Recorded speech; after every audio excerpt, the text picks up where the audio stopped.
Hello बच्चों, मैं शशि आप सबका स्वागत करता हूं शशि कैंपस पटना में। आज देखिए हम लोग अपरिमेय संख्या को सिद्ध करना सीखेंगे, जो कि 2 नंबर का प्रश्न आता है मैट्रिक की परीक्षा में। तो देखिए हम लोग लेते हैं एक सवाल को कि जैसे सवाल आ गया आपको कि 4 माइनस रूट 5 एक अपरिमेय संख्या है, अगर इसी को सिद्ध करनी है, अपरिमेय संख्या है, सिद्ध करें। अब ये सिद्ध करे जो लिखा हुआ है ये आगे भी हो सकता है कि सिद्ध करे कि 4 माइनस रूट 5 एक अपरिमेय संख्या, एक ही बात है। अब देखिए जो पिछला वीडियो आप लोगों का मेरा देखे होंगे तो उसमें मैंने आपको दिखाया था कि रूट 5 एक अपरिमेय संख्या है, कैसे होता है उसको मैंने बताया था। आप अगर उस वीडियो को नहीं देखे तो आप उस पहले वाली वीडियो को आप देख ले, ताकि आपको समझ में आए कि रूट 5 एक अपरिमेय संख्या है, कैसे, ये मैंने कैसे बताया है। तो चलिए ये सिद्ध करते हैं। सबसे पहले बात आते हैं 4 का। तो आप लिखिएगा, पहले अलग अलग लिखिए। 4 is equal to P by Q होगा, पी बाई क्यू, जहां आप पी और क्यू पूर्णांक संख्या है, पूर्णांक संख्या है, जहां क्यू नॉट इक्वल टू 0 होगा। पी और क्यू में कोई उभयनिष्ठ नहीं है, इसलिए 4 एक परिमेय संख्या होगा। तो मैंने क्या किया कि 4 को पहले परिमेय संख्या बता दिया। 4 एक्चुअल में परिमेय संख्या है भी, हम लोग जानते हैं कि इसको p बाई क्यू के रूप में, मतलब 4/1 लिख सकते हैं, अंश बटा हर के रूप में। p का जगह 4 है, q का 1 है, तो 4 एक परिमेय संख्या है। बस ये लिख देना है, आपका परिमेय संख्या हो गया। अब देखिए, अब आइए रूट 5 वाला। जैसे देखिए रूट 5 में आप क्या करिए कि पहले आप लिखिए, माना कि रूट 5 एक परिमेय संख्या है। रूट 5 एक परिमेय संख्या, हमको सिद्ध करना अपरिमेय संख्या। पिछला वीडियो में मैंने इसी चीज को सिद्ध किया था, मैं उसी चीज को यहाँ लिख रहा हूं। फिर मैं इन दोनों चीजों को आपको सिखाऊंगा इंटरप्रेट करके कि कैसे बनाना है। अब आप लिखिएगा यहाँ कि आप परिमेय संख्या होगा तो वो भी p बाई क्यू के रूप में होगा। अगर p बाई क्यू के रूप में परिमेय संख्या होगा तो ये दोनों नियम को यहां भी लिखना होगा। तो आप लिखिएगा p और q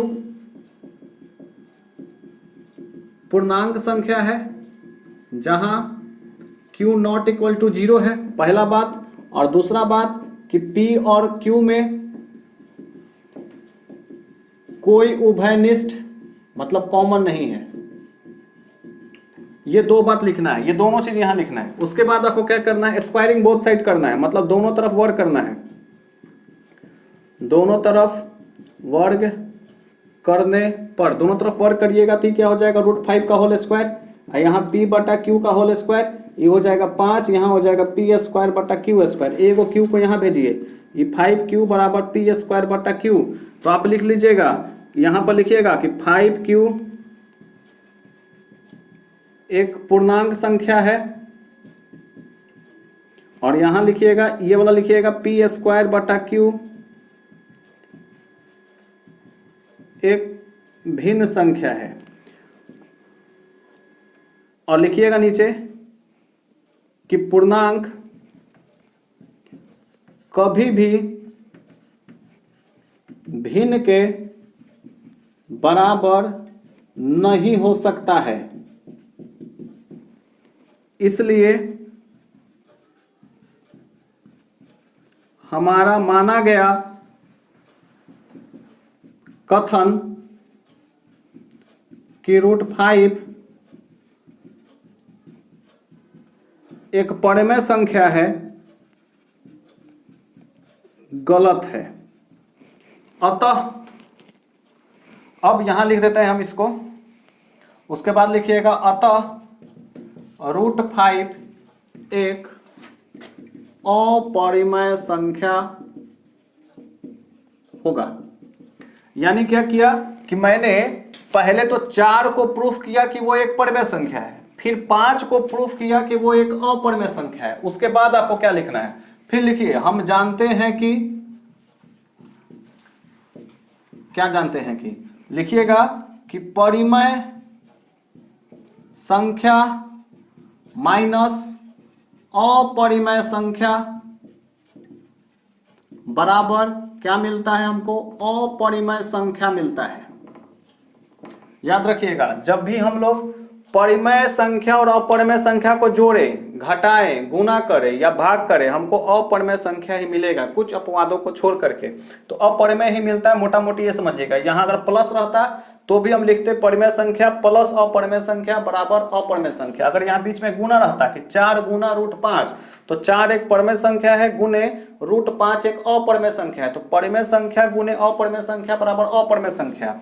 तो देखिए परिमेय संख्या हमारा 4 है, अपरिमेय संख्या √5 है, और इससे जो प्राप्त होगा वो 4 - √5 ही होगा, क्योंकि 4 में से √5 घटेगा नहीं, तो जो प्राप्त होगा यही संख्या प्राप्त होगा, 4 - √5।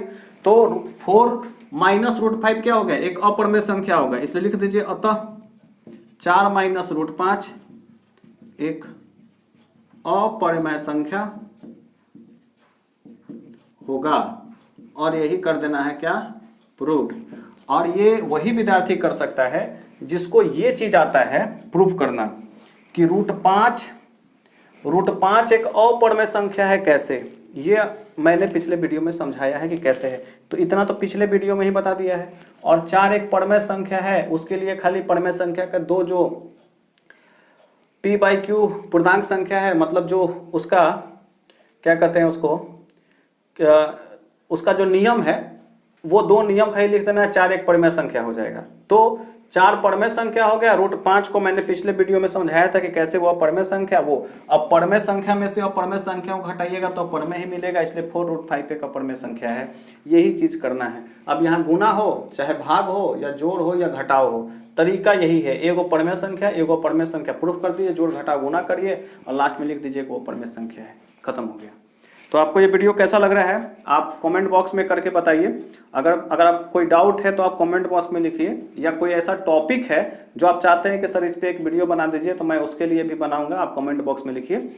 आप इसको अपने दोस्तों को भी शेयर करिए ताकि ये जानकारी उनको भी मिले। तो आप इसका एक स्क्रीनशॉट ले लीजिए और फिर मिलते हैं नए वीडियो में।